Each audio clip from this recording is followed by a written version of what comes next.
குறிக்கோளை அடைய யாரால் அதிகமாக செயல்பட முடியும்?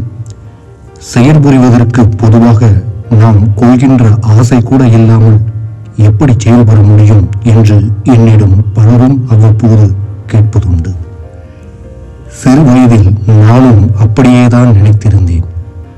ஆனால் வயதாக ஆக அனுபவம் வளர வளர அது உண்மை இல்லை என்பதை தெரிந்து கொண்டேன்.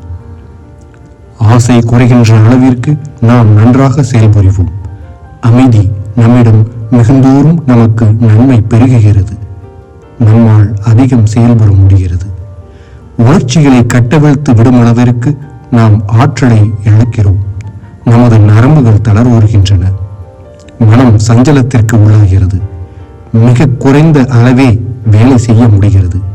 வேலை செய்ய செலவிட்டிருக்க வேண்டிய ஆற்றலை ஒன்றுக்கும் பயன்படாத வெறும் உணர்ச்சி பெருக்கில் வீணாக்குகிறோம்.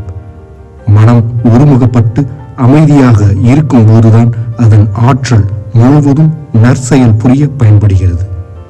இந்த உலகம் தந்த செயல் வீரர்களின் வாழ்க்கையை பார்த்தால் அவர்கள் அற்புதமான அமைதி மிக்கவர்கள் என்பது தெரிய வரும். எதனாலும் அவர்களது சமநிலையை கலைக்க முடிவதில்லை. அதனால்தான் கோபப்படும் ஒரு மனிதனால் அதிக அளவு வேலை செய்ய முடியாமல் போய்விடுகிறது. எதற்கும் கோபப்படாத மனிதன் சிறப்பான பணிகளை செய்ய முடிகிறது. கோபத்திற்கோ வெறுப்பிற்கோ ஏதாவது ஆசைகளுக்கோ இடம் கொடுப்பவனால் செயல்பட முடியாது. அவன் தன்னைத்தானே சிதைத்துக் கொள்கிறானே தவிர உண்மையாக எதையும் செய்து முடிப்பதில்லை. அமைதியான, மன்னிக்கக்கூடிய, சமநோக்குடைய, நிலைகுலையாத மனமுடையவனே மிக அதிக அளவு செயல்புரிய முடிகிறது.